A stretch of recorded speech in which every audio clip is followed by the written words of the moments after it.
Hey everyone, tonight we start with a 3,500-ton wooden monster that has more cannons than brains. The HMS Victory was the Royal Navy's main ship. It was a floating fortress made of oak, iron, and bad hygiene. Before you get too comfortable, please take a moment to like the video and subscribe. Only if you really like what I do here, though. Please let me know where you're watching from and what time it is for you in the comments. It's always interesting to see who is joining us from different parts of the world. Now, turn down the lights. Maybe turn on a fan to make a soft background noise. Let's get ready for our journey together tonight. The Royal Navy didn't really build the HMS Victory. They bullied it into being. Britain was at war with France in the 1750s, which was one of its favorite pastimes. Someone in the admiral's office thought that the best way to show national pride was to build a ship so big that it would scare the Atlantic Ocean. They started building her at Chatham Dockyard in 1759, a place where the air was thick with sawdust, tar, and quiet sadness. It took skill, patience, and not caring about back pain to build a 3,500-ton warship out of trees. Nobody had plans. There were no calculators, just a rough idea, a lot of rum, and a foreman who said, "I look straight enough." The Victory cost more than 6,000 oak trees because the British Navy measured strength by how many acres were destroyed. All of this was done so that one ship could eventually smell like sweat and death. Each plank was cut, steamed, and hammered into shape by men whose dental records could be summed up as no. There was no such thing as occupational safety. If you fell into the hold, you were now part of the ship. It took 6 years to finish her, which is impressive given that all they had to work with were sharp sticks.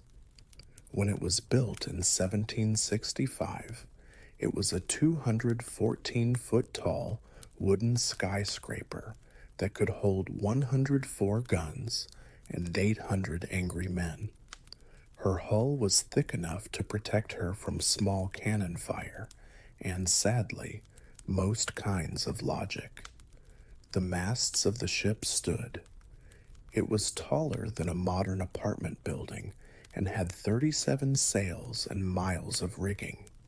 It was a great piece of engineering, but it was a nightmare to untangle. The Victory didn't sail.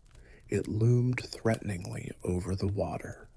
She could go about 8 knots at her fastest, which means you could probably jog faster if you really wanted to. Even so, she was a work of art, beautiful, scary, and completely unnecessary. One witness said they were shocked by how big she was when she finally touched the water. The rest of them probably wondered who would be, stupid enough to really live on it. This is how the HMS Victory came to be, the biggest floating death trap ever made out of wood and too much national pride. Not only was building a ship like the HMS Victory an engineering feat, it was a great example of how people can deny things together. In the 1700s, there were no computers, calculators, or even good measuring tools. Shipwrights used their gut feelings, hand-drawn curves, and a method that has been around for hundreds of years called hope. Men guessed where every beam, plank, and nail should go.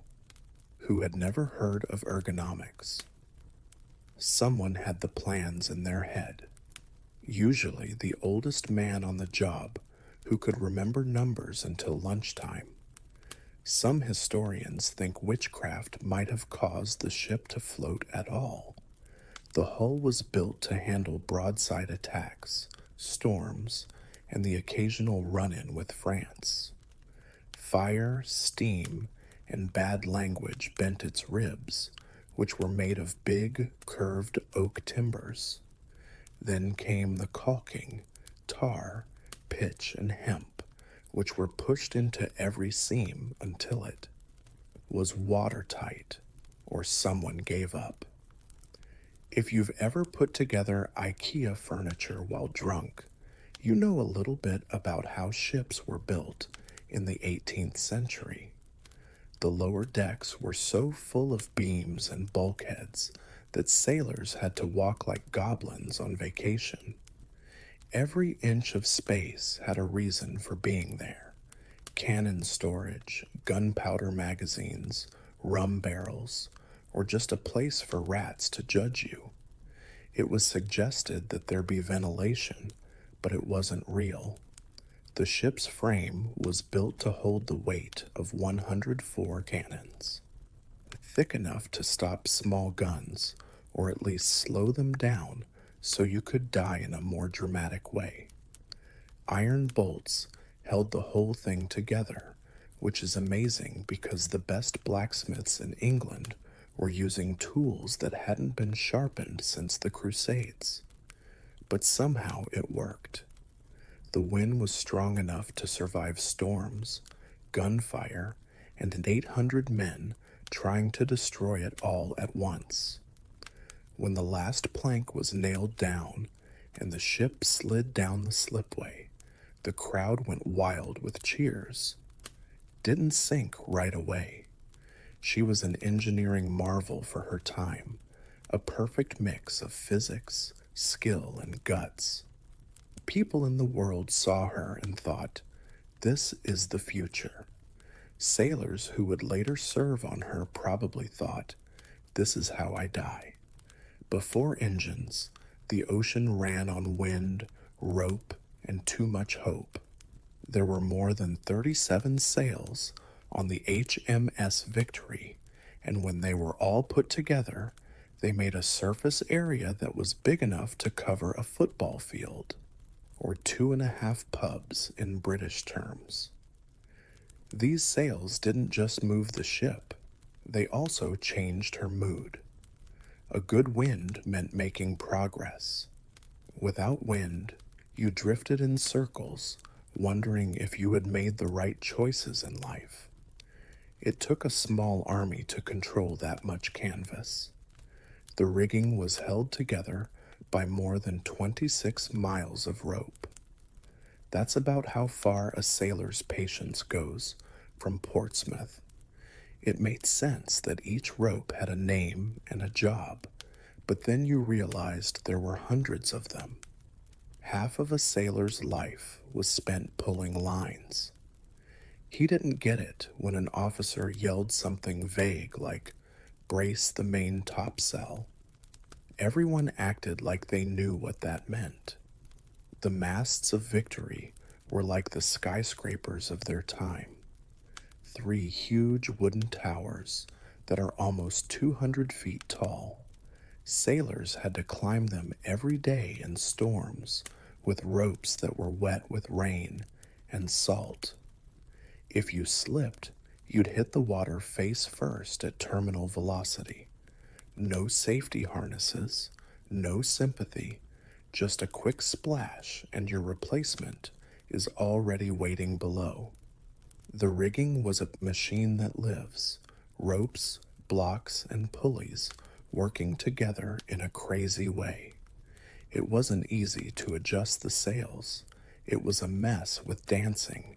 People yelled orders, pulled on ropes, and the whole crew moved like a centipede on caffeine. The ship turned if everything went as planned. If not, it broke something that cost a lot of money. The wind was both the force that moved things and the enemy.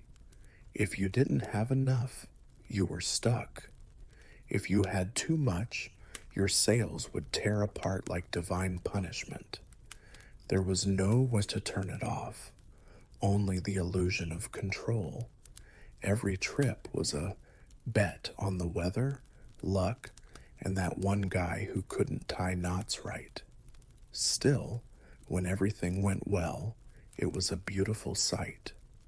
As 3,500 tons of oak carved through the waves like an angry cathedral, 37 sails billowed, ropes sang, and timbers groaned. It was beautiful, scary, and very wasteful. This is how Britain wanted its navy to look.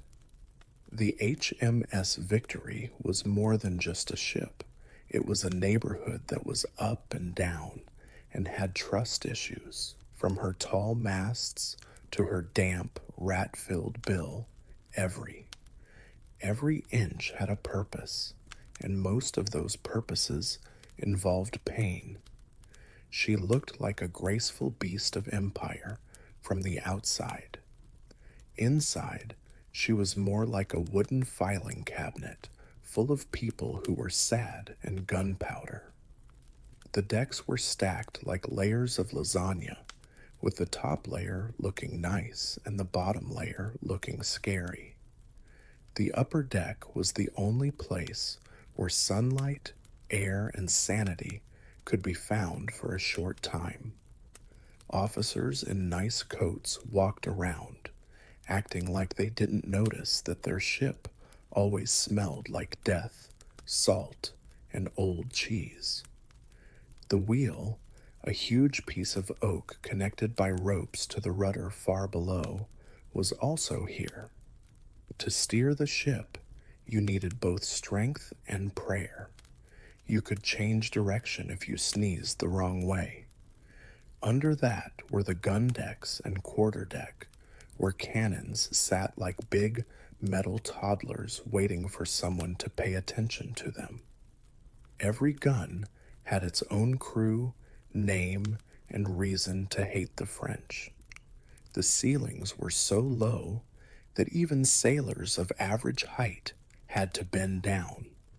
Those who were taller just learned to deal with a mild concussion. There was the Olop deck below, a dark maze of ropes, barrels, and hopelessness. Here were the powder magazines, a cozy group of explosives that were kept safe from cigarettes, open flames, and hope. Also down here was the surgeon's table, because nothing makes people feel better than hearing someone get cut in half next to the rum supply. And at the very bottom, the hold, which is like the ship's stomach. There were barrels of biscuits, salted meat, extra rope, and enough rats to be able to be passengers. The air was warm, wet, and not holy. From the deck, you could smell it, which is why most sailors stayed on deck, even in storms. Walking through Victory was like going on a tour of a wooden ecosystem, a fortress, a prison, and a death trap all in one. You could drown at any moment. Every deck creaked, every rope hummed, and every plank whispered. She wasn't comfortable, but she was beautiful. If you took away the luxury, the choice, and the want to live. It took a lot of people to sail the HMS Victory. There were about 850 people there, which sounds impressive until you find out that about half of them were there because someone tricked or kidnapped them. The Royal Navy called it press ganging. Tuesday was what everyone else called it. In the 18th century, a volunteer didn't always mean someone who wanted to help. Naval recruiters went around ports with clubs, rum, and a lack of morals. You were having a quiet pint when you suddenly woke up at sea, missing a shoe and a tooth and all of their legal rights. Congratulations, You were now working for the king. Once on board, the crew became a well-oiled machine of misery and hierarchy. The officers were at the top. They were educated, powdered, and sure they were better than everyone else. Below them were the petty officers and specialists, such as carpenters, sailmakers, gunners, and the ship's cook, whose main job was to make soup that looked like despair. Then came the ratings, which were the ship's backbone and the people who were most likely to die doing their jobs. Something dumb with a rope. They did it all, hauling sails, scrubbing decks, pumping bilge water, and pretending to understand orders shouted in winds strong enough to knock you over. The youngest people on board were powder monkeys, boys as young as 12, who carried gunpowder between decks during battle. The main reason they were qualified was that they were small enough to fit between cannon and chaos. Being a kid in the Navy was short, loud, and sometimes explosive. The pay was good in theory, but the Navy didn't always pay on time. Some men were in the military, entire trips without making any money, which is why mutiny was always a possibility. The Admiralty still offered rewards, though: rum rations, not taking care of your teeth, and the chance to die for the king in a glorious way. And yet, even though life on board was harsh, these men were somehow connected. Maybe it was the hard times they went through together. It could have been because there weren't any ways to get out. By the time the Victory set sail, 850 strangers had become one living thing, part machine and part mob, held together by duty, routine, and sheer exhaustion. Not everyone wanted to join, but they all stayed alive in the same way. Don't question authority, follow orders, and never stand under the poop deck when the weather is bad. Life below deck on the HMS Victory was the opposite of life in heaven, which had chandeliers and marble floors. Picture 800 men crammed into a wooden box with ceilings that are only 5 feet high, eating salted meat next to live gunpowder. You're getting close. There was no light below deck, just the soft glow of lanterns flickering through the smoke, sweat, and a general feeling of regret. The air was so thick that you could chew it. There were about 700 different body odors, along with the smell of wet oak, tobacco, and tar, which made a unique ecosystem. Even rats thought it was too much and sometimes moved to better neighborhoods. The sleeping arrangements were easy. Hammocks were hung in rows so close together that it was thought to be violent to turn over. Each man had about 14 inches of personal space, which was less than a coffin and only a little more comfortable. The wood creaked and the rolling sound at night. The sea made the ship feel like a living thing, groaning like a whale with a stomachache. There was no privacy. Everyone slept, ate, fought, and suffered in the same open space. People were yelling over the noise of cleaning cannons, rolling barrels, and someone throwing up into a bucket. If you were lucky enough to have a quiet night, you could hear the rats chewing on your shoes. Bathing was just an idea. It was too important to waste fresh water on cleaning. So sailors washed themselves with sea. Water, which was like bathing in other people's mistakes. Historians say that the crew always looked and smelled the same because they rarely washed their clothes.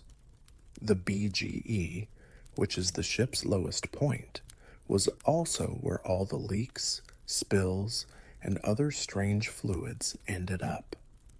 The smell was so bad that it could peel paint. Pumping it out was a daily job that was usually given to the person who had bothered the bosun that morning. But somehow, men lived down here for months, even years. They made jokes, they sang, drank, and sometimes remembered what it was like to be outside in the sun. In this damp, cramped nightmare, friendship became money. It was dirty, dark, and risky. But to the men who won, it was home. A floating, leaking, disease-ridden home powered entirely by rum and delusion. If you ever wondered what kept the powerful Royal Navy going, the answer is simple: salt, booze, and misplaced trust. The HMS Victory was a great example of naval engineering, but it was also a complete failure. For people to digest, the food on the ship was meant to keep people alive, not to please them. The standard ration was what sailors ate. It sounded official, but it tasted like punishment. They got salted beef or pork, ship's biscuit, and something that was hopefully called peas pudding, which was a beige paste that looked like despair and tasted like betrayal. The crew could die before the meat did because it was so heavily salted. You had to soak the biscuits in beer before you could eat them because they were so hard. That also worked as dental work. New food that was good for about 3 days after leaving port. After that, the Victory turned into a floating warehouse of sadness that wouldn't go away. People only knew about fruits and vegetables from stories. The disease, scurvy, made your gums rot faster than your spirits. The galley had a brick oven where the ship's cook worked. There was one big pot where they boiled food, including meat, vegetables, and sometimes socks, made into a stew that was not good for you. It wasn't exactly a fine meal. It was more like recycling food. But food wasn't what really powered the British Navy. It was rum. Every sailor got a daily ration of grog, which was a mix of water and food. It was said to boost morale and kill bacteria. Unofficially, it made people forget how bad the food was. The men drank so much that the ship was like a war machine and a bar fight at the same time. Beer was also common, but by the tropics it became something that could strip. Color. Water was kept in barrels that quickly turned green. Sailors would drink it anyway because it wasn't peas pudding. Breakfast was full of regret. Lunch was all about staying alive, and dinner was a toss-up between food poisoning and a coin toss. But somehow they did well. The crew of the Victories didn't just eat these meals. Every day, they raised a glass to them. Once again, this shows that the British Empire was built on oak, gunpowder, and strong stomachs. When you put the 850 men in a wooden box and give them rum and gunpowder, something amazing happens. Confusion. The Royal Navy had one thing to keep the HMS Victory from becoming a floating riot: discipline, enforced with leather and creativity. There were rules on board about everything, from leaving to whistling. It was clear that someone had deserted. Men sometimes tried to swim to France in the middle of their journey, but whistling was not allowed because it messed up the wind. Yes, they really thought the wind might get jealous.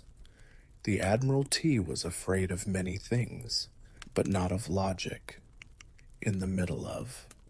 The boatman, or bosun, was the foreman and executioner of this huge system of misery. Everything is scary. He used the catenine tails, a whip with 9 knotted cords that could not only hurt you, but also move your spine. The bosun carried it like a fashion accessory, always ready to remind the crew that pain makes you stronger. Everyone could see the punishments on the main deck. If a sailor was found guilty of stealing, being lazy, or being too loud, they would be tied to a grating with their shirt off and a dozen to 100 lashes. The first few made them bleed. The rest of them brought in people. After that, rum was given out, not to numb the pain, but to keep the crowd entertained. Creative ways to punish lesser crimes were used. Getting keel-hauled, dragged under the ship through barnacles, having your head shaved, or being tied to the mast as a decoration. People who were bored could die, so punishment was basically a form of entertainment. This violence, strangely enough, worked.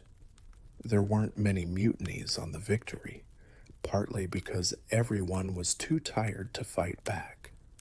Sailors learned early on that following orders meant staying alive, and staying alive meant one more day of bad food, bad water, and fear of death.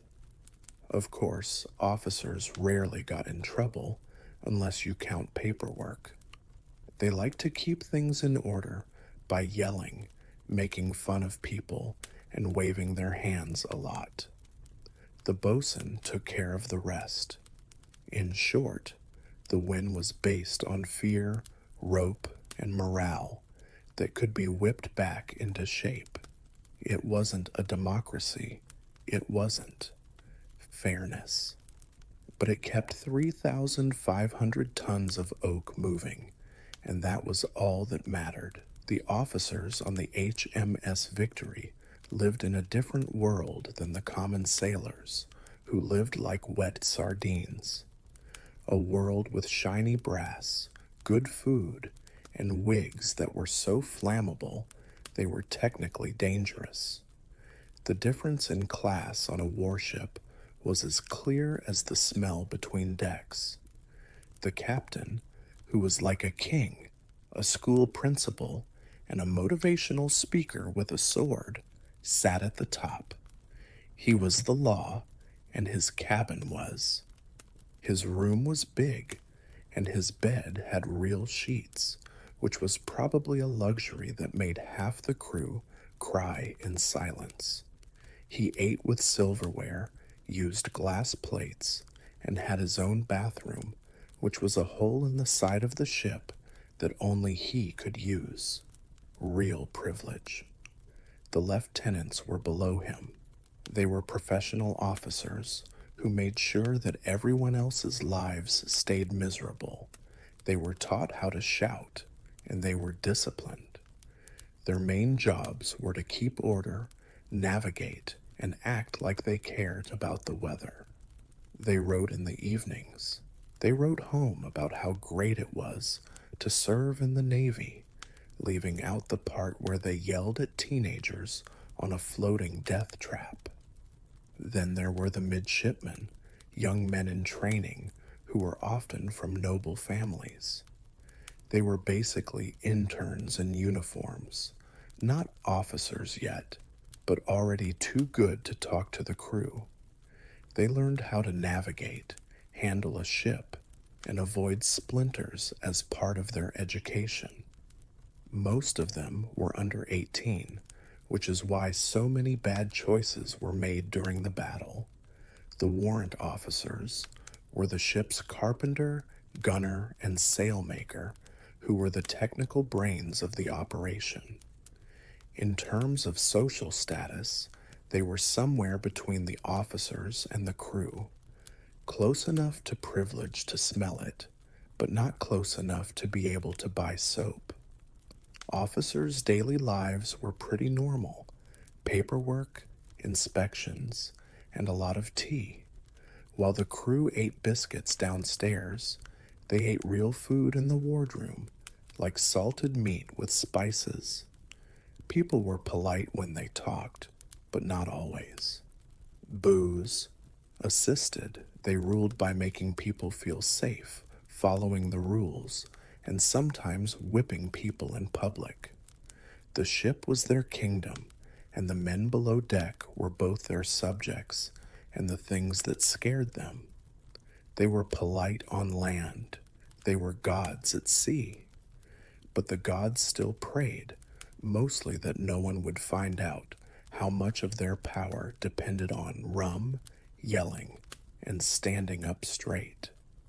There was a wellness department on the HMS Victory, and it was run by a man with a saw.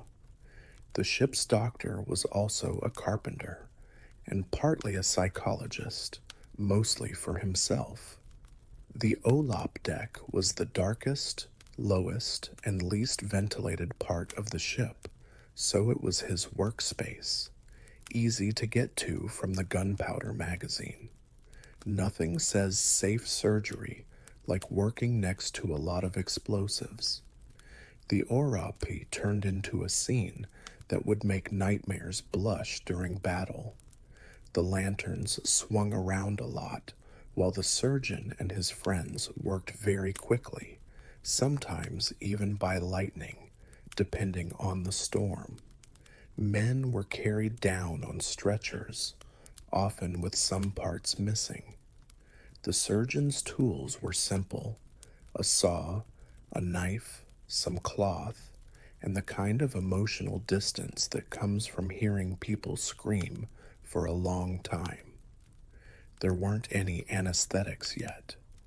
To ease the pain, they drank rum, bit a piece of leather, and screamed so loudly that the cannons couldn't be heard. Amputations were common and quick, taking about 2 minutes if the surgeon was in good shape.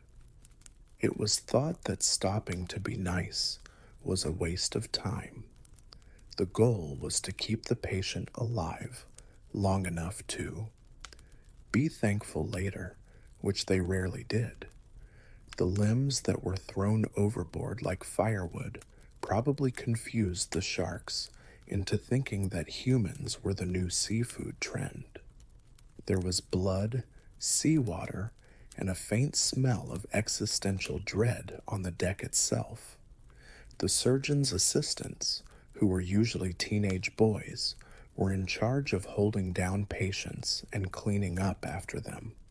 It made you stronger. The surgeon's duties were only a little less scary when he wasn't in battle. He treated scurvy, dysentery, infected wounds, and anything else that made sailors wish they were dead. It was a cruel joke that the ship had a medicine chest. Mercury for everything, leeches for taste. When supplies ran out, people had to use their imaginations. And yet, despite all the bad things that happened on the Orop deck, it saved lives. The surgeon, who was both a hero and a crazy person, held the line between pain and death with nothing but a sore courage and blind faith that bleeding people would make them feel better. There wasn't any health insurance yet, but even if it had been, no one would have had the guts to file a claim. When the HMS Victory fought, it turned from a ship into a storm made of oak and iron. When the order to beat to quarters came, everyone ran, or at least limped, to their assigned station. The drums and bells rang, and all of a sudden, the whole ship sounded like a marching band that was having a panic attack. The decks started to move. Gunners moved their cannons into place.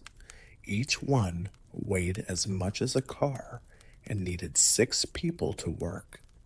It was like an orchestra where all the instruments blew up. Powder monkeys, scared boys who were barely teenagers, ran through the smoke with gunpowder cartridges from the magazine. One spark, and they'd be all over the channel faster than a French retreat. People who loaded cannons had to do it under a lot of pressure. Sponge, load, ram, aim, pray, and fire. The gun fired, and the air was filled with black smoke.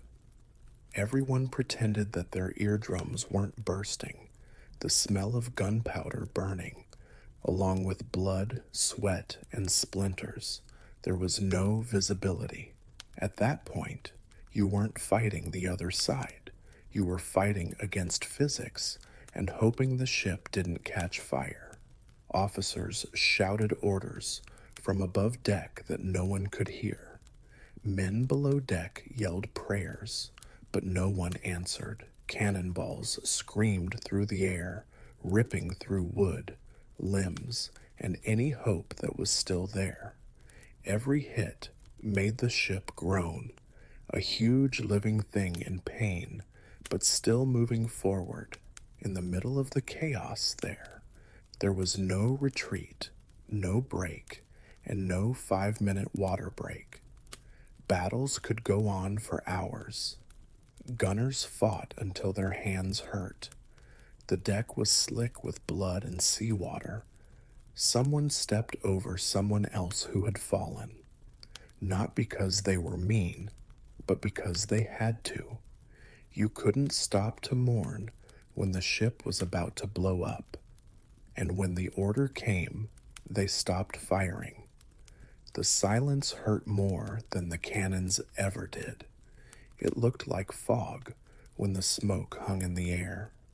The wounded groaned below, and the crew couldn't believe what they were seeing, still up in the air.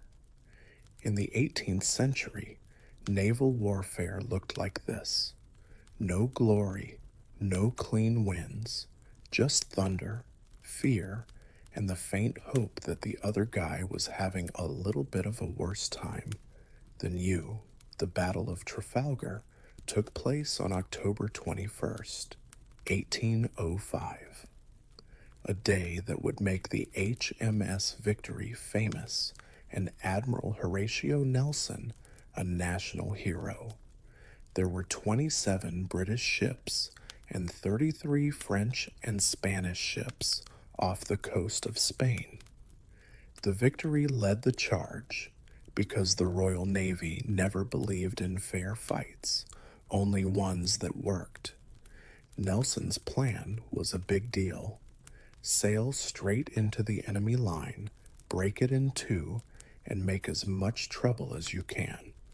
It was like driving into traffic to get an advantage in the 18th century. His men were very scared. Of course, Nelson was dressed like a golden chandelier. He had medals, sashes, and enough gold braid to make him stand out in space. He wasn't very good at being subtle. As the Victory got closer, enemy cannon fire ripped through her sails and rigging. Not bullets, but splinters flew, like shrapnel that cuts through flesh. There was a lot of smoke, thunder, and swearing in the air. When she finally broke through the French line, she fired a full broadside, a wall of fire and iron that tore into the enemy flagship. The noise was like something out of the Bible, and the death was even worse.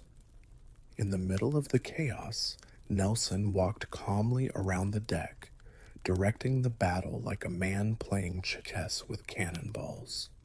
Then fate had to follow history. A French sharpshooter, sitting high in the rigging, shot a single musk ball. It hit Nelson in the shoulder and went through his spine, which ended the most dramatic naval career in history. He was taken below deck, where he refused morphine because it seemed that British heroism required the most pain. The Victory kept firing, deafening, relentless and unstoppable as the battle went on. In the end, 22 enemy ships were either captured or sunk. Not one British ship was lost. It was a massacre that looked like a plan. 3 hours later, Nelson died, saying, "Thank God I have done my duty," which means, "You're welcome." Welcome, England. The battle ended the threat of Napoleon's invasion and made the victory last forever. But her decks were like a butcher's floor. More than 100 people are dead, hundreds more are hurt, and there are enough splinters to start a lumber business. Trafalgar was a victory wrapped in tragedy. That day, the victory lived up to its name, and Nelson became the most famous dead person in British history. The HMS Victory floated in a cloud of smoke, splinters, and disbelief when the cannons finally stopped. It was so quiet that it was deafening. The men wanted peace, but most of them were deaf for a short time. The Battle of Trafalgar was over, and Britain had somehow won. The fleets of France and Spain were in ruins. The sea was full of trash and sadness, and the victory was still afloat, but barely. It looked like Neptune had bitten the ship. The sails were torn, the masts were broken, and the rigging hung down like a giant spider web after a bad night. The decks were slick with blood, seawater, and rum, and dozens of cannon ports were broken. It was a work of art in destruction. The Royal Navy said it was a success. Nelson's body was kept in a cask of brandy below deck for the trip home. It was like cryogenics in the 1800s, but a lot stickier.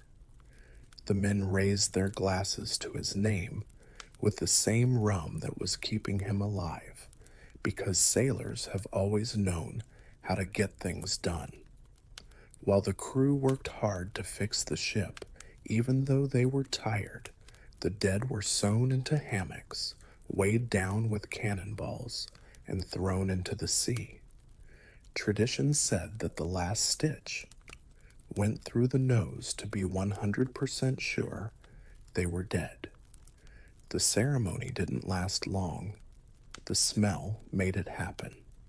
The wounded cried out below deck, and the surgeon worked non-stop, fueled only by caffeine and trauma. Cut off a limb, drink rum, and do it again. For a lot of people, the real fight started after the fighting was over. Infection was worse than any cannonball, but even with all the destruction, the victory still lived up to her name. Through cracked lips and bloody bandages, her crew cheered. They had lost. 2 navies at once, which was so crazy that even history praised it. The sea calmed down by nightfall, and the remaining ships from Nelson's fleet floated among the wreckage. The wind brought them home, bruised but not broken, like the British Empire's favorite saying, "We win." But what will it cost? Don't ask. The battle was over, but the legend was just beginning, made from smoke, splinters, and the faint smell of brandy. After Trafalgar, the HMS Victory became famous, and famous forever. Pain in the back. She limped home to Portsmouth, where a floating wreck was held together by prayer, tar, and a few hundred sarcastic sailors. She was done fighting, but retirement wasn't exactly a break. The Royal Navy didn't take breaks. They gave them new jobs. She first became a harbor ship, losing her sails and dignity, and was turned into a floating barracks and storage depot. Picture being one of the most famous warships in history and spending your golden years as a glorified storage space. The Victory went from giving broadsides to bring extra rope. Now, the only thing she had to fight was rot. By the middle of the 9th century, time had taken its toll. Her hull sagged, her masts cracked, and her wood creaked like an old man getting out of bed. The Admiralty thought about getting rid of her, a daring move that almost made the whole country angry. Even politicians knew that you couldn't just throw away the ship that saved Britain, no matter how many barnacles it had. Instead, they chose to keep her alive, which in the 1800s meant do as little as possible and hope for the best. For decades, she sat in a dock, slowly rotting in front of tourists who said she smelled like rum and despair and was historic. Then, in the 20th century, Britain figured out how to make money off of nostalgia. In 1922, the Victory was moved to a dry dock and officially named a national treasure. This was mostly because it was too fragile to float anymore. The restoration process began, and the carpenters were heard saying, "How is this thing still standing?" The Luftwaffe bombed her for a long time during World War II. The Victory couldn't take a day off from being attacked, even after 150 years. She lived again, which is amazing, probably out of spite. She is still in Portsmouth Dockyard today, where the world's oldest commissioned warship is still sailing. In a way, she's a museum, a miracle, and an architectural guessing game all at once. Her decks have been cleaned, her guns have been rebrass, and her smell is permanent. She doesn't sail anymore, but she still controls oar. The Victory lives on as a reminder that Britain once built ships so strong that even time couldn't sink them.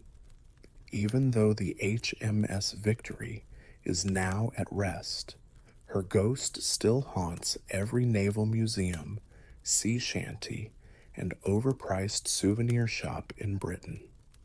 She is the last remnant of a time when people tried to conquer the seas with only wind, wood, and too much faith in themselves.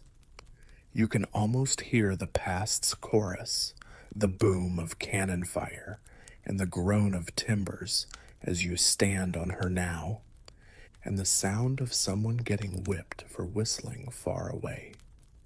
Every plank is a fossil of strength, proof that people once built machines so amazing that they worked even when everyone involved was half drunk.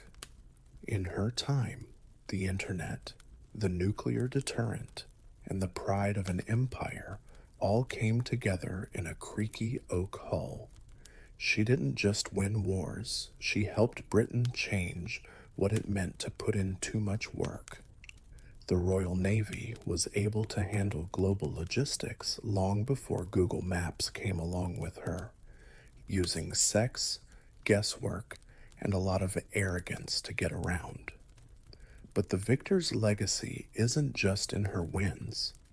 It's in the men who put up with her, the carpenters who fixed her up after every storm, the surgeons who worked in the dark, the sailors who tied ropes until their hands bled and then sang about it later.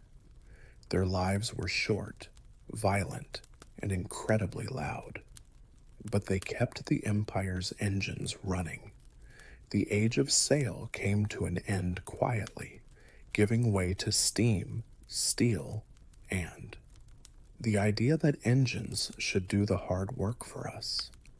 But the win is still there, stubbornly wooden in a world of metal. She is a time capsule of human willpower, skill, and pain. Today, she sits in dry dock, shiny and well kept as a national monument to bravery and bad decisions. School kids walk through her decks, amazed that anyone could live there.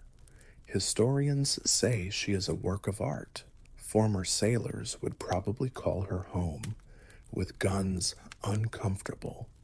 And so she lives on, not just as a relic, but as a memory.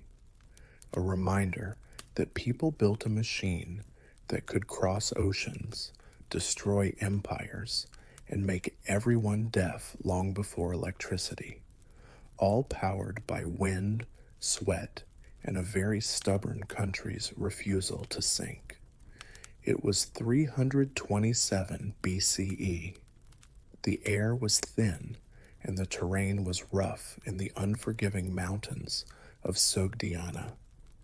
Alexander's army, tired but not broken, finally brought the rebel stronghold known as the Sogdian Rock to its knees.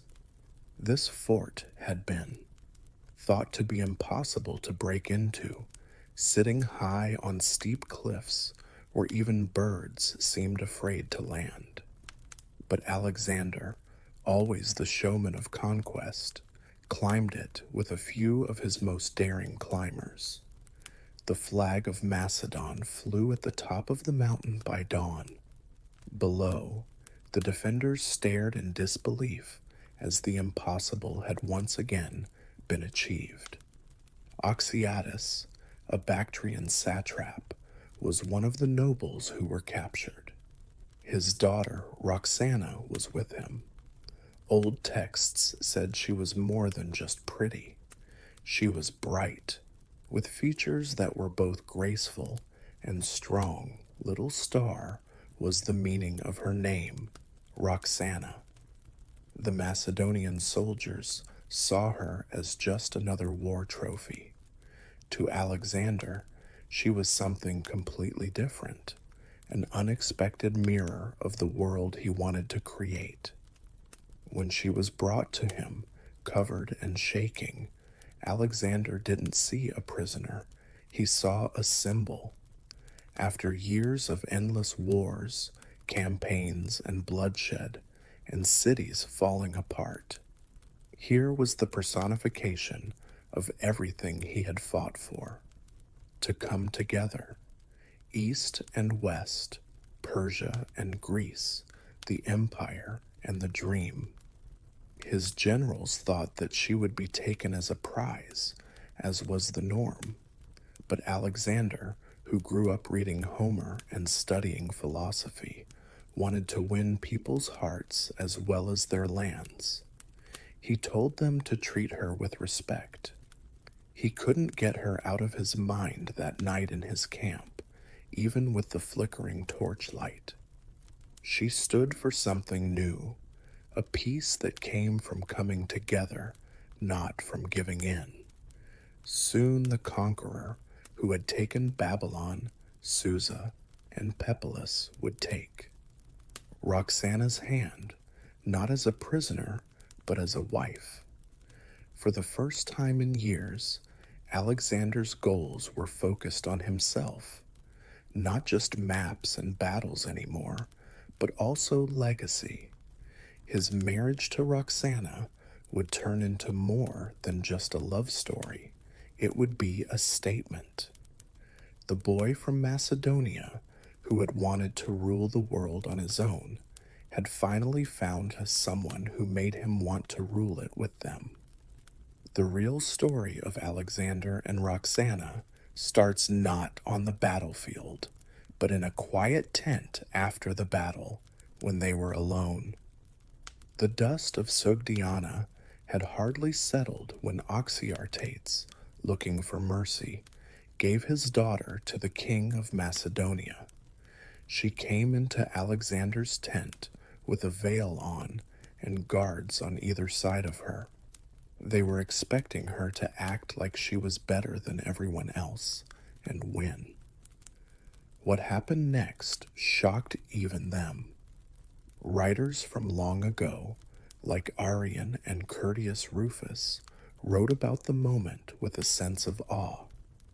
People said that Roxana showed herself for a short time, not because she was vain, but because she was brave. She was probably 16 years old, and her dark eyes were calm and defiant. The dress she wore was made of silk. The soft Bactrian gold made her skin shine, and the light from the lamp made her jewelry shine. Her presence was disarming to Alexander, who had spent his adult life around men, maps, and battles. He had seen queens and courtesans before, but this was different. She acted like a warrior's daughter, not begging or bragging, just being there with a calmness that made everyone else quiet. For a brief moment, the conqueror, who had faced kings and prophets, couldn't find the words to say. The men around him were rough. Macedonians who had built empires looked at each other, waiting for their leader to respond. Would he claim her, as was the custom, or would he add her to his harem, like many Persian nobles had done? Instead, Alexander smiled, a rare boyish look breaking through the iron mask of command, and told them to treat her with respect. It looked like lightning had struck to those who were watching. His closest friends, including her Hephaestion, got it right away. This was not a short-lived attraction. Their king had changed in some way. A girl from Bactria had just defeated the person who had conquered the world. Alexander is said to have compared her beauty to that of the goddesses that night, not to flatter her, but to find symbols. Roxana was more than just a woman to him. She was a thought, a living picture of unity, grace, and fate. He saw the East he wanted to understand in her eyes. And for a man whose whole life had been about bringing people together, this moment, this look would change. All of it. The marriage that would come next would bring together not just two people, but two cultures. And it all started with one look. When Alexander told his generals that he wanted to marry Roxana, they almost choked on their wine. It wasn't unusual for kings to marry women from other countries. But this king was different. And this wasn't just any woman getting married. She was the daughter of a Bactrian noble, a woman from a country that had fought him tooth and nail. To Macedonian soldiers who had fought and died in Asia for years, she stood for the enemy. But Alexander, with that calm, stubborn look he often wore when going against tradition, simply said, "She is the most beautiful woman I have ever seen, and I will marry her." The ceremony was unlike anything the Macedonians had ever seen. It was not like the loud, wine-soaked parties of Greece. It was more like a Persian ceremony, with style and meaning. Alexander took out his sword, cut a loaf of bread in half, and shared it with his officers. Roxana, a simple and holy sign of unity. There were no golden thrones or divine proclamations. There was only the conqueror and the captured princess, who were brought together by bread and fate. People whispered in the camp. Some people said it was love at first sight. Some people saw politics. Alexander needed more than just conquest to bring the East and West together. He needed to be seen as real. He tied himself to the Persian elite by marrying a local noblewoman.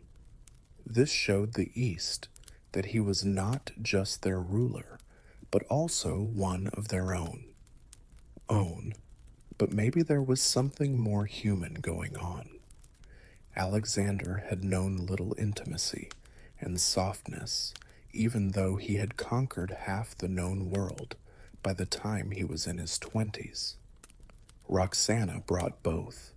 She shared his tent, his food, and the long times he was quiet. She never flattered him like the courtiers and philosophers did, and he liked that. Their wedding was a turning point in Alexander's life, a break in his conquests, and a fragile peace between love and ambition. Around them, armies and empires changed, ready for new campaigns. But for one night, under the stars of Bactria, the great king was just a man. The most powerful man on earth bowed to love. Alexander's court saw his marriage to Roxana as more than just a show of love. It was a brilliant move for building an empire. Alexander needed more than just military victories to bring together Macedonian steel and Persian silk. He needed things that stood for peace. Roxana, the daughter of a well-known Bactrian noble, gave him exactly. That, in the eyes of the East, is real. By wedding her, Alexander showed that he was not only a conqueror, but also the next ruler after Darius and Cyrus. Instead of getting rid of Persian customs, he started wearing Persian robes, hosting banquets where Greek philosophers ate with Persian satraps, and making his officers do the Persian act of proskinis, which is bowing before the king. The Persians saw it as a sign of respect. It was humiliating for the Macedonians. People started to talk about the campfires of his soldiers who were not at ease. Some people called Roxana the Eastern witch who had caught their king. Some people thought Alexander had lost himself in a haze of foreign luxury, soft pillows, scented halls, and the smile of a woman who had never been to Macedonia. But Alexander, who was always a man of vision, didn't pay attention to them. He told his closest friends that getting married didn't mean he was weak. It meant he was at peace. That love could be as powerful as fear when it came to ruling empires. But tensions were building under the surface. His generals, especially those who still wanted to conquer easily, saw the Union as a dangerous example. They wanted to take things, not talk things over, not marriage, but submission. Roxana was for them a sign of the growing power of an outside world. But Alexander stayed strong. He was making a new self. He was not Philip of Macedon's son, but the head of a mixed society. He didn't just see beauty in Roxana. He also saw the promise of a future where East and West would become one. He thought of her as the living proof of his biggest dream, that the world could be conquered not just by the sword, but by coming together. What his men didn't get was that this love, whether it was political or not, would have an impact on history long after their campaigns were over. Roxana's new life as queen was a strange mix of beauty and loneliness. She had gone from being the daughter of a nobleman in a small town to the wife of the most powerful man in the world. But she lived with people who hated her. The Macedonian nobles talked about her in Greek behind her back, calling her the barbarian bride. They saw her as an intruder and a sign that their king's heart now belonged to Asia. In the glittering courts of Bactria and Susa, Roxana learned quickly that royal power was not just a matter of birth, but of survival. She was smart, young, and careful. She didn't say much, but she watched everything and learned how to deal with the dangerous politics of the court that surrounded Alexander. His empire went from Greece to India, but his generals were restless, his soldiers homesick, and his mother, Olympias, an unpredictable storm waiting back in Macedon. The best thing about Roxana was that she was close to Alexander. She often went with him when he traveled. She ate with him, prayed with him, and spent time with him when there was no fighting. Ancient writers note that he treated her with affection, even tenderness, something he rarely showed others. He would take her hand during banquets or smile at her during councils, gestures that, to the hardened Macedonians, seemed almost scandalous, but Roxana's position remained perilous. Alexander's previous diances with noble Persian women, like the daughters of Darius, left her uneasy. They were royal, prestigious, and she, despite her charm, came from lesser nobility. Her jealousy, whispered the chroniclers, was fierce and immediate. It was said she demanded that no rival woman dine or rest near him. Some dismissed this as rumor. Others saw it as proof of her will, the same iron beneath her grace that had once made her father's fortress defy an empire. In the grand halls of Asia, where Alexander's vision of fusion between East and West glittered like a dream, Roxana stood at its fragile center. She was both symbol and survivor, a woman who loved a godlike conqueror, yet understood that his love was as dangerous as his sword. And with that knowledge, she began to act not only as queen, but also as a quiet force that shaped the future. Alexander wanted more than just Persia. Roxana followed the fabled lands of India, not as a passive queen, but as a sign of loyalty and unity. The march was hard. Soldiers spent months in the blazing sun, wading through jungles soaked by monsoons and deserts that were too hot. A lot of people thought she would stay behind and be safe, but Roxana said no. If he stayed in Bactria, he would be forgotten and pushed to the side by the women in his court. She stayed next to him, a constant reminder that this conqueror was also a husband. Their trip through the Hindu Kush was a test of strength and will. Men froze in the mountain passes, elephants slipped on narrow trails, and supplies ran out. But Alexander, who never backed down from a challenge, kept going. When they had a rare break, he and Roxana would camp out under the stars. Chroniclers thought they would talk quietly about the future, a world united under their rule, where Greek philosophers and Eastern priests would argue in the same place. But underneath these dreams, there was a lot of tension. The soldiers, who were far from home and tired of winning, became angry. They whispered that their king was now more Persian than Macedonian because he wore silk robes, followed foreign customs, and had a foreign queen. The bond between Alexander and his men, which had been strong because of fire and loyalty, started to break down. Roxana still lived on. Even the people who didn't believe her were impressed by her beauty and grace.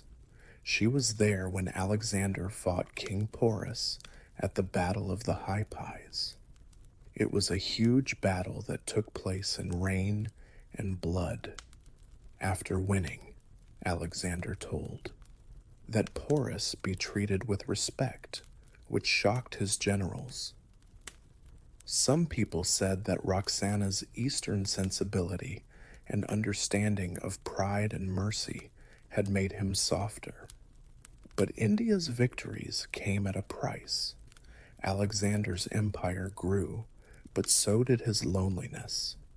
Every win seemed to take him farther away from the young general who had once cried for new worlds to conquer. Roxana saw everything, the feverish desire and the divine delusion growing behind his eyes. She still loved him, but she started to understand what few people would say. Her husband was more than just a man. She knew that myths never end peacefully, and he was a myth in the making. By 323 BCE, Alexander's path of conquest had finally brought him back to Babylon, the ancient city of kings and gods, where the rivers sparkled with wealth and the air was thick with history. It was here, in the middle of Mesopotamia, that the world's greatest conqueror started to fall apart. The never-ending campaigns had taken their cost. Fever, tiredness, and maybe even fate itself began to close in. Roxana, who was now clearly pregnant, went with him as he planned new trips to conquer Arabia. Even when he was weak, Alexander dreamed of worlds that had not yet been conquered. Babylon's palace echoed with music and banquets at night, but the laughter was empty. His generals talked about mutiny in secret. His soldiers missed their home in Macedon.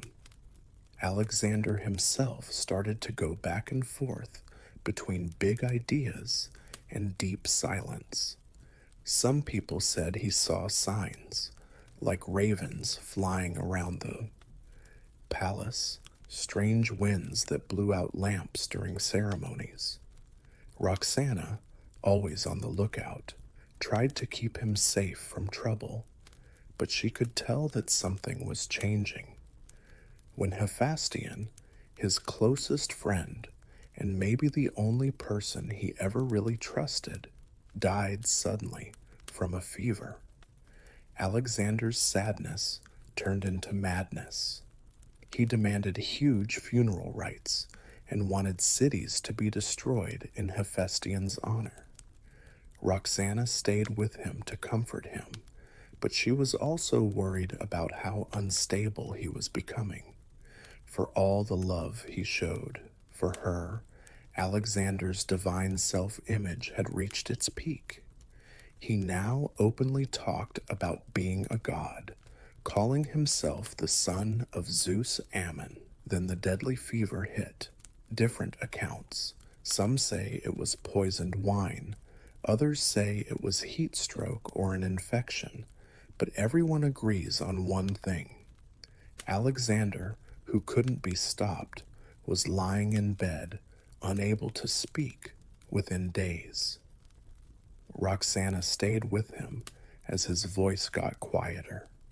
His generals came and went, begging for orders, but his hand gestures weren't strong enough to give them.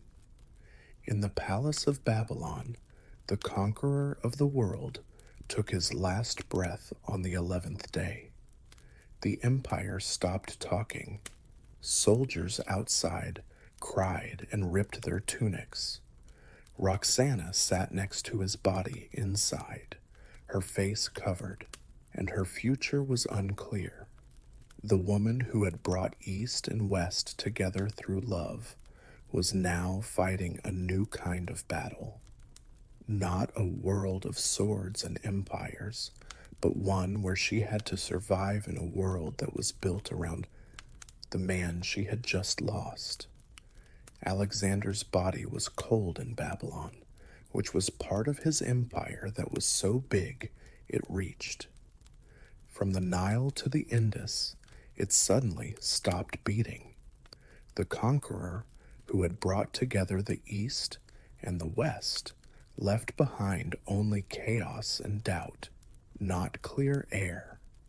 Roxana, who was now a widow and soon to be a mother, stood right in the middle of that storm.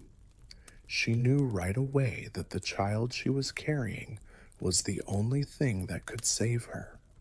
He could take over the empire if it was a boy. If not, she was going to die. The generals, who had once been united under Alexander's command, now fought like wolves over a dead body. Perdiccas, one of his best generals, took care of protecting the royal family, but he had his own goals too. Roxana was young, but smarter than most of the men around her. She played her part with quiet cunning. Then, the scariest thing that had ever happened to her happened. Statara and Parasatis, two other women who said they were Alexander's widows, were the daughters of Persian royalty. Everything was at risk for Roxana because of their presence. If one of them had a child, her son's claim would be worthless. And so, in a cruel act that shocked even her, Roxana invited the Persian princesses to Babylon and had them killed without anyone knowing. They never found their bodies. The empire fell apart, but Roxana's place was safe. Months later, she had a son named Alexander the Fourth. To the rest of the world, he was Basilius, the rightful heir to the biggest empire on earth. He was both a shield and a burden to Roxana. She moved all the time between garrisons, where soldiers were loyal to different masters, like Antiparta, Cassandra, and other warlords who broke up the empire in the name of faithfulness. The most powerful man in the world had once been drawn to Roxana's beauty. Now her cleverness was what kept her and her child alive. But she must have known that her safety was only temporary. Her husband's empire, which he built on dreams, was falling apart because of reality. But her name was always there, in every whisper of rebellion and every rival's counsel, the Bactrian princess who seduced the conqueror and lived longer than him. For a while, she stayed Alexander's little star, as he had called her, shining dimly in the darkness that came after he fell. The last years of Roxana's life were like the slow fading of a story. After Alexander died, she and her baby son, Alexander the Fourth, became living symbols of a unity that the world no longer wanted. The generals who used to call Alexander their king now broke up his empire, each saying they were loyal while secretly planning to take the crown for themselves. Having Roxana and her son meant being real. To kill them meant freedom. Perdiccas kept safe at first. Taking her across the eastern provinces with a lot of security. She was kept in royal comfort, but it was a gilded cage. Someone read every letter she sent. Everyone who came saw. When Perdiccas was killed during one of the never-ending fights for power, her safety went away in an instant. Roxana ran away to the west with her child, looking for safety under Antiparta in Macedon. But even there, people whispered behind her back that she was a foreigner, untrustworthy, a Bactrian temptress whose child was too young to rule. The boy became king, in name only, while Cassander, Antiparta's cruel successor, took over Macedon. He pretended to protect them for a while by housing Roxana and the young Alexander in Amphipolis.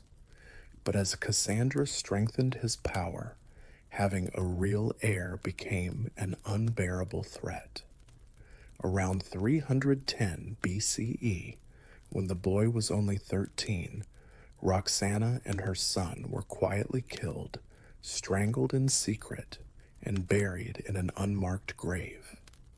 And that was the end of Alexander the Great's line, the empire that had once promised to unite continents. But now there are fighting kingdoms, each ruled by men who had once marched under his banner. Roxana, the small star that once lit the tent of the conqueror of the world, was put out without any ceremony.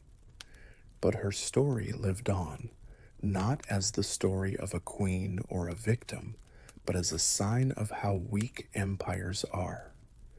Her love and ambition had briefly come together in a way that couldn't last. She had seen Alexander go from being a god to being a mortal. She had given birth to his child and died for it. In the end, she became what Alexander had once seen in her, a bridge between worlds that would disappear as soon as the dream fell apart. The victor died while conquering. His queen died while remembering. For almost 100 years, the Lindisfarne Monastery has been a symbol of peace and faith. It was on a tidal island off the coast of Northumbria, and the sound of the bell and the turning of pages set the rhythm of life there, not swords or kings. Before dawn, monks in rough wool robes got up to sing hymns in the echoing chapel, and the sea wind carried their chants. They illuminated manuscripts in silence, leaning over parchment that was lit by candles that flickered. The air smelled like salt and ink, and the sound of gulls mixed with quiet Latin prayers. Lindisfarne was more than just a monastery to people outside of it. It stood for divine order. It was one of the northern jewels of Christendom because of its relics, library, and sanctuary. The monks, who didn't see much violence, were safe because of both heaven and King Ethelred of Northumbria. They thought it was just as silly for danger to come from the sea as it was for sin to enter paradise. But in the summer of 793, a strange sign began to appear on the horizon. The first people to see it were fishermen, shapes on the water, dark and low, moving faster than any merchant ship. At first, they thought they were traders from across the North Sea, maybe Danes or Norwegians, bringing furs to Barta. But the illusion broke as the ships got closer. Their hulls they were long and smooth, with dragon heads carved into their prows. The oars moved with deadly accuracy, cutting through the waves like knives. Life went on inside the monastery without anyone knowing. While a scribe was writing a golden letter G, he heard the first horn from far away. Low, strange, and hungry, the seagulls screamed and flew away. A few seconds later, the shore was full of shouts. The long ships hit the sand, and the first group of warriors jumped into the water. Men who are tall, have beards, and wear leather and iron armor, the monks, who ran to the windows, stopped. These people were not traders. They had shields, axes, and spears with animals painted on them. Smoke started to rise behind them. The Lindisfarne men had never seen anything like this before. The North Sea didn't bring traders, but a storm that would change Europe forever. They appeared like ghosts out of the fog, their long ships gliding smoothly over the waves. They were thin and low, built for both speed and fear. The wooden prow of each ship had a dragon or snake face that looked like it was snarling, fangs biting into the air. The Vikings came at just the right time. The tide was up. The monks were busy with morning prayers, and the sky was still covered in soft gray light. There was no army protecting Lindisfarne. There were no walls to protect it. The sea was always the only thing that kept them safe. And now it had let them down. The long ships scraped against the shore, and the wet sand made their hulls hiss. The warriors jumped out of the boat with no shoes on, holding shields and axes that sparkled with sea spray. They spoke in a way that, like thunder, their voices echoed across the still fields. To the monks at the monastery gates, it looked like a lot of demons had come up from the sea. This wasn't just a raid for the Vikings. It was a way to see if their god liked them. They had crossed hundreds of miles of open ocean, guided only by sunstones and ravens, following the whispers of sailors who told them about fat monasteries full of gold, silver, and helpless men of faith. They didn't think the abbey was holy. It was ready. They thought the Christian God was weak and came from another world. He let men shave their beards and hide behind books. They would show him that he had no power. When the first Vikings arrived on Lindisfarne, he raised his axe to the sky and yelled a prayer to Odin. His friends behind him echoed the cry.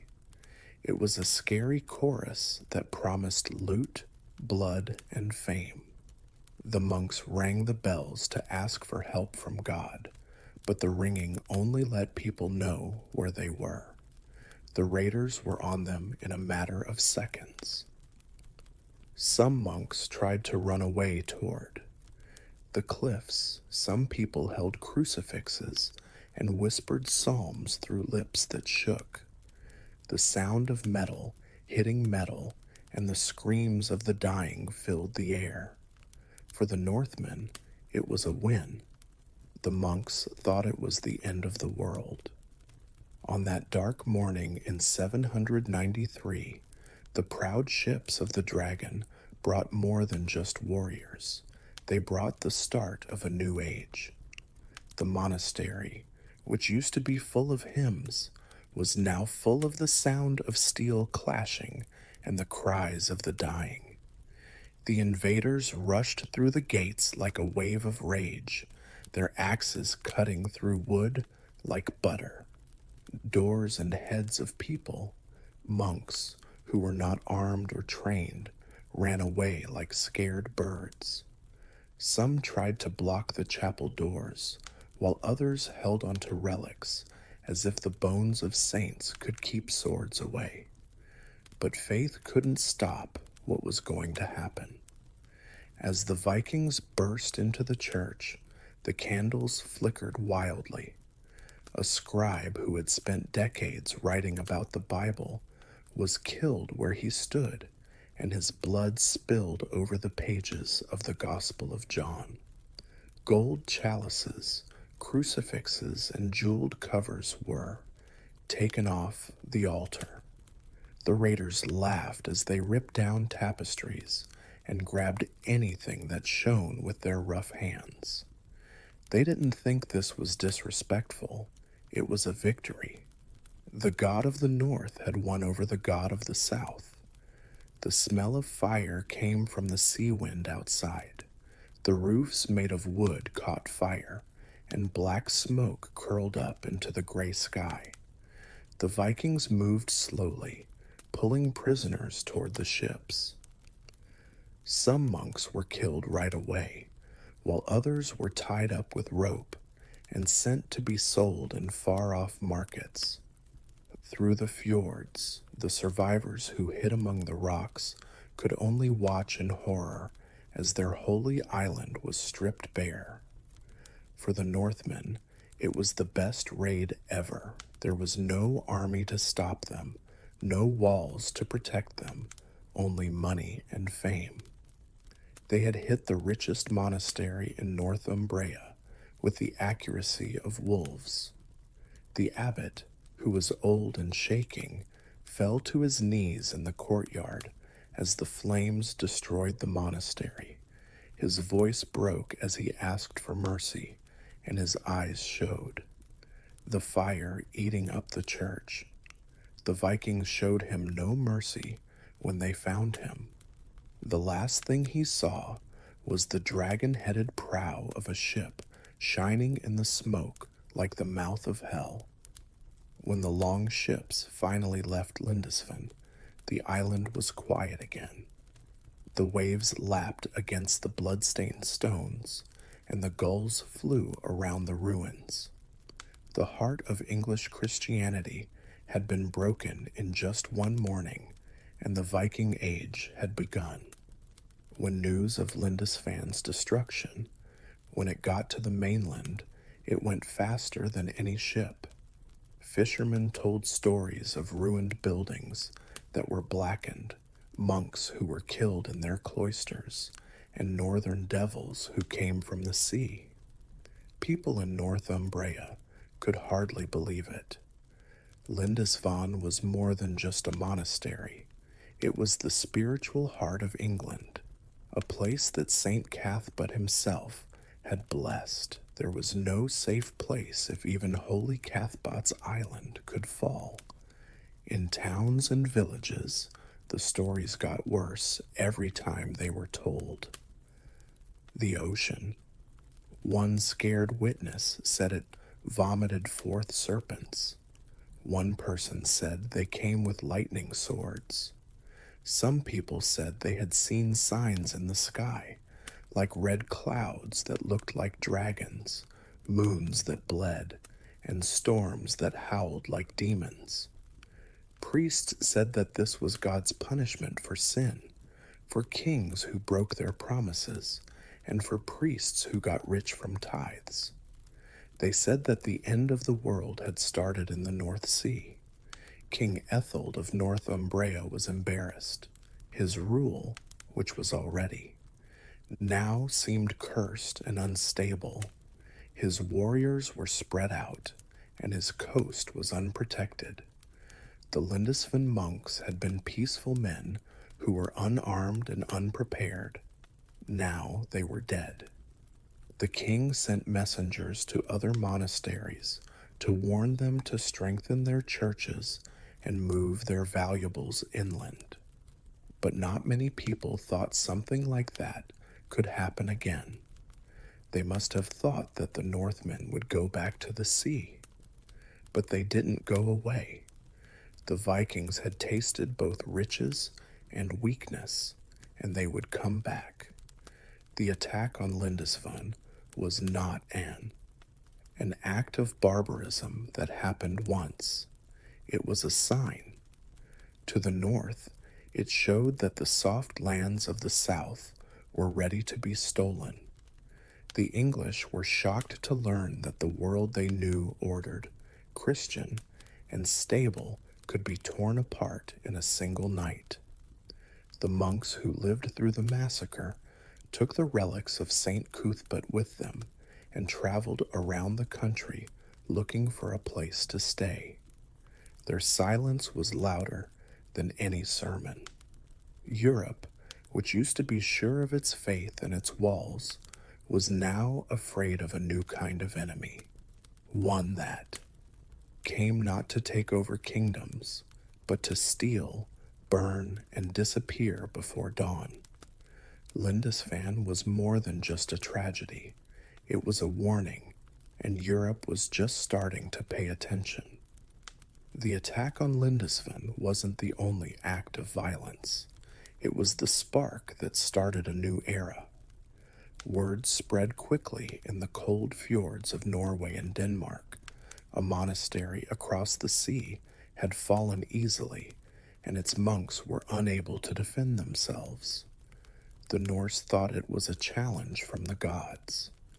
They called the land on the other side of the water Anglerand, rich, soft, and waiting. The young men who had once fought over narrow valleys were now looking out.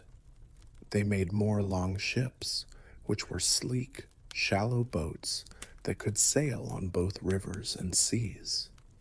Their prows, which were carved with dragons and wolves, became symbols of fate. Every trip was a chance to win glory or die. But they lived for fame. Later, the sagas called them Sea Kings, which meant that they wanted more than just gold. They wanted to be famous forever. For the kingdoms of England, the attack at Lindisfarne felt like a wound that wouldn't heal. More monasteries were hit, Jarrow, Weymouth, and Iona. The raiders came out of nowhere, hit their targets with deadly accuracy, and then disappeared before help could get there. The coastlines that used to be calm were now scary places. Bells that used to call people to pray now warned them. The church thought that God was angry with every wave. Letters from bishops were full of horror and prophecy. Alcuin of York, a historian, said, "Never before has such terror appeared in Britain." The heathens desecrate God's sanctuaries, shed the blood of saints around the altar, and destroy the house of our hope. But to the Vikings, this was fate, the fulfillment of what their poets called weird, the turning of fate's wheel. They didn't think of themselves as bad people. They thought of themselves as chosen by Odin and blessed by the sea gods for sailing where others were afraid to go. And so, for the next few decades, the dragon ships kept coming, not just to raid, but also to settle, trade, and change the course of European history. Their first roar, Lindisfarne, was a blow that echoed through the ages. What started as a bloody morning on a deserted island would turn into a time that would be remembered forever. The time of the Vikings. After Lindisfarne, a strange new fear haunted the dreams of Christians in Europe for many years. The Vikings were no longer just faceless raiders from the sea. They were the very definition of chaos. The sight of a black sail on the horizon was enough to make whole towns and coastal villages run inland. Even the church's prayers started to change. Monks added new prayers to their services. "O Lord, save us from the anger of the Northmen."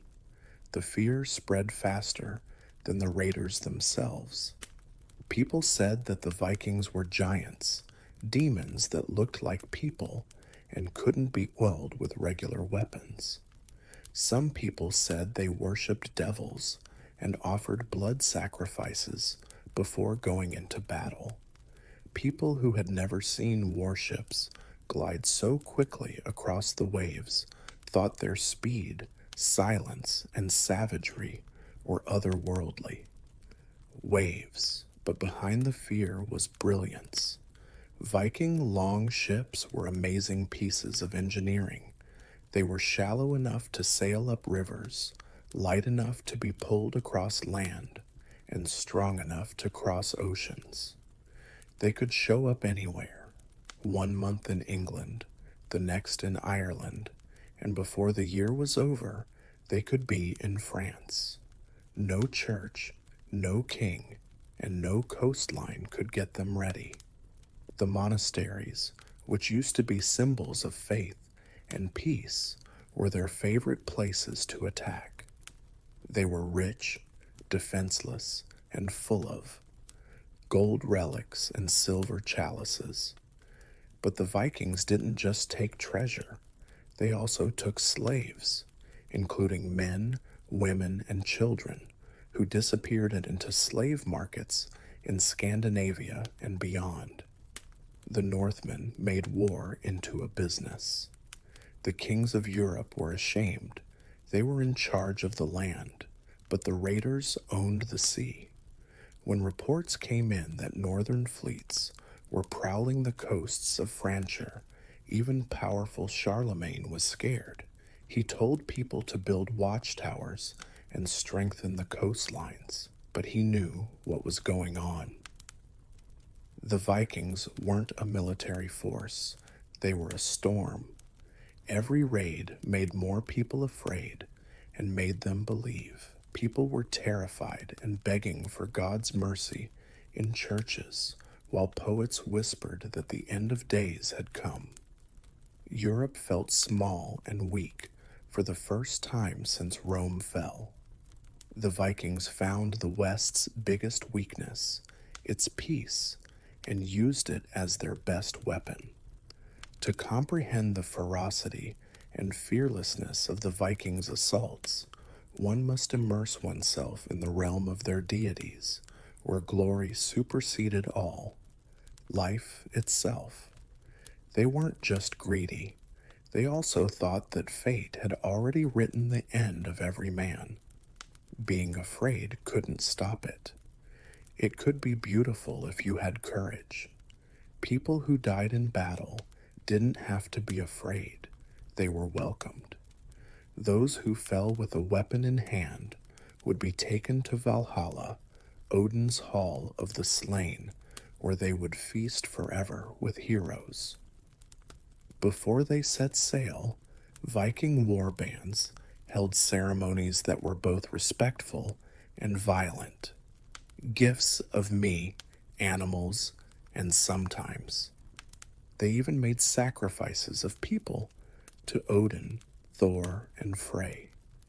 As the Goth and the priest threw runes into the fire to read the god's will, the air would fill with smoke and chanting. They rode into the sea with laughter if the signs were good. They went anyway, even though they were bad. The worst thing you could do was to go against fate. They couldn't be stopped because of this spiritual armor. The monks at Lindisfarne saw only savages, but the Vikings thought of themselves as warriors carrying out God's will. They thought they could do something when they raised their axes in the church. We're putting the foreign gods to the test. Every raid was a fight and a sacrifice. Blood for gold, death for fame. Their myths gave them strength to keep going.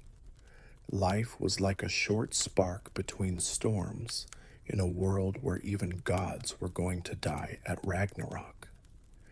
Living in fear was worse than dying. To die in a memorable way was to avoid being forgotten. So they looked for songs, not safety. And Europe was completely unprepared for men who measured success by legends. The monks thought they were pagans who would burn in hell forever. But too, they were the chosen ones, guided by Odin's ravens, protected by Thor's hammer, and destined to carve their names into the bones of the world. The Viking creed spread across the North Sea. That bravery went against the gods. That memory lasted longer than death, and that fear was for slaves. Lindisfarne was just the start. The gods of the North wanted more sacrifices, and their followers were happy to give them.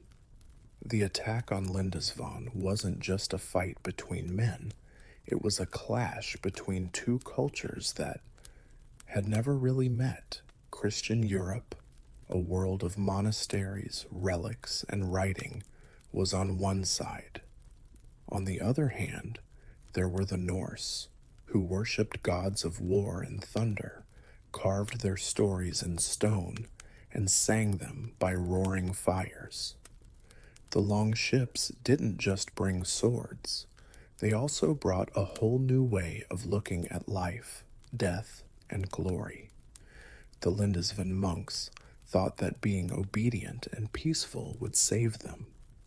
Their lives were measured by prayer, patience, and the careful, lighting up holy texts that linked heaven and earth.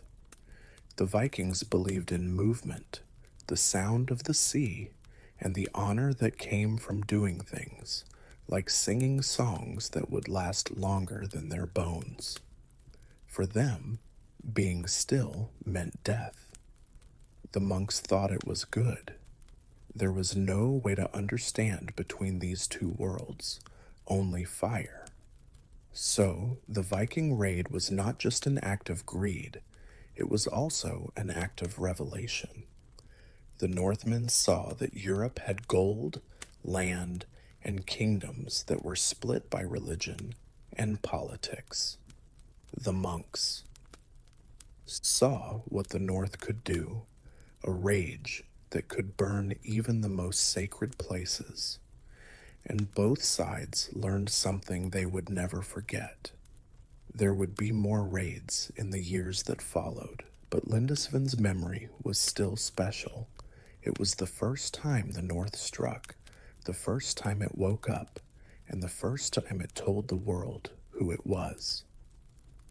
Chroniclers wrote about it as a warning that God had let pagans punish the faithful, and that sin had brought the snake to the shore. But in the long halls of Scandinavia, scolds sang of bravery and victory, of Odin's favor, and of men who did what others were afraid to do. The sword was against the cross, and the saga was against the scripture. This was the start of a conversation written in blood, and it would be hundreds of years before these worlds began to mix. But Lindisfarne marked the time when they first touched. The monks called it judgment. The Vikings called it glory. It would go down in history as the day Europe met the North. After the ashes had cooled and the monks' voices had stopped, the name Lindisfarne still shook Europe. It was written about in horror by chroniclers. They called it the sign of heathen rage. In ink and parchment, they showed how shocked a continent that thought it was safe was. The shock of 793 was felt in cathedrals and royal courts all over, shaping the continent's imagination for many years. The raid turned into more than just a memory. It turned into a story. For Christians, it was a test of faith, proof that God could take away his protection when men became too comfortable. Priests used it to get people to repent. They said that the Northmen were punishment from God. Scourges sent to remind everyone, from kings to commoners, that earthly wealth doesn't last. The ghost of Lindisfarne came back every time the Vikings raided, a grim reminder that no coast, altar, or crown was safe. But the story was different in the north. In Norway's fjords and longhouses, scolds sang about the brave few who crossed the whale and scared a whole kingdom of monks. They talked about bravery and cleverness, and about warriors who faced the unknown and came back with silver and fame. Lindisfarne was not a tragedy. It was a victory, the first mark on the map of fate. The Vikings who used to burn churches would eventually build them. Their children would move to England, Ireland, and Normandy, marry the people they had once raided, and make a new Europe out of both conquest and family. But the morning when the dragon-headed ships came through the fog and started it all would never happen again. Be remembered, even though the Viking age faded into legend hundreds of years later, Lindesf was still its beating heart. People buried St. Cathod's bones again with respect, and the monastery was rebuilt, but the scars stayed. a reminder that history doesn't change with armies, but with times of war. The attack on Lindisfarne was more than just the start of the Viking Age. It was the time when Europe woke up from its medieval sleep and saw a new and brutal light. From that day on, every wave that hit the northern shores brought with it an echo. The storm that started on Lindisfarne is still going on. The Irians lived in a world ruled by rhythm long before the shadow of Rome reached the Balkans. The cycle of life, death, and the never-ending return of life. To them, fertility was more than just having kids. It was the holy pulse that kept everything going. People thought that every field that bloomed, every stream that swelled, and every woman who gave birth was part of one big breathing spirit, which was the earth itself. The Irians lived in the mountains and farmed, herders and warriors, but they also quietly watched the world around them. They thought that life was made up of invisible threads that connected people, animals, and the land. When a storm hit the Adriatic or the Din Valley, things didn't go crazy. It was the earth's way of starting over. The thunder was the voice of gods telling people to respect them, and the rain was the touch of divine fertility falling on their fields. People in Irian villages were both happy and scared about fertility. People depended on the land's generosity, but they knew that life and death were the same thing.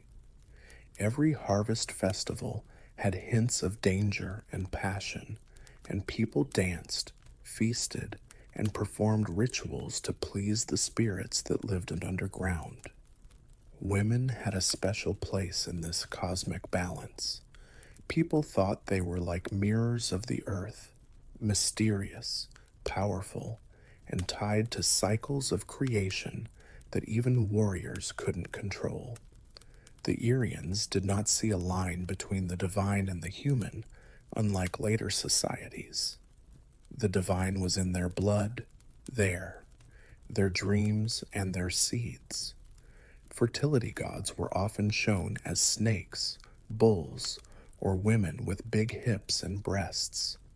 They stood for not only physical creation, but also the power to keep life going. The snake, which wrapped around itself over and over again, was the perfect symbol of renewal because it shed its skin like the earth sheds seasons. This deep respect for fertility shaped what it meant to be Irian. To live was to respect the earth. To love was to be a part of her never-ending cycle. And through ritual, tattoo, and sacrifice, the Irians, they reminded themselves that every time a man and a woman came together, or the sky and the soil, it was a reflection of the god's own creation. In their world, there was no sin, only holy desire. The goddesses of fertility were at the heart of Irian spirituality. They were powerful, primal beings who ruled both the womb and the world. They were not far-off gods looking down from the sky. They were living forces that pulsed under every stone and river. The Irians did not worship them out of fear, but out of deep love.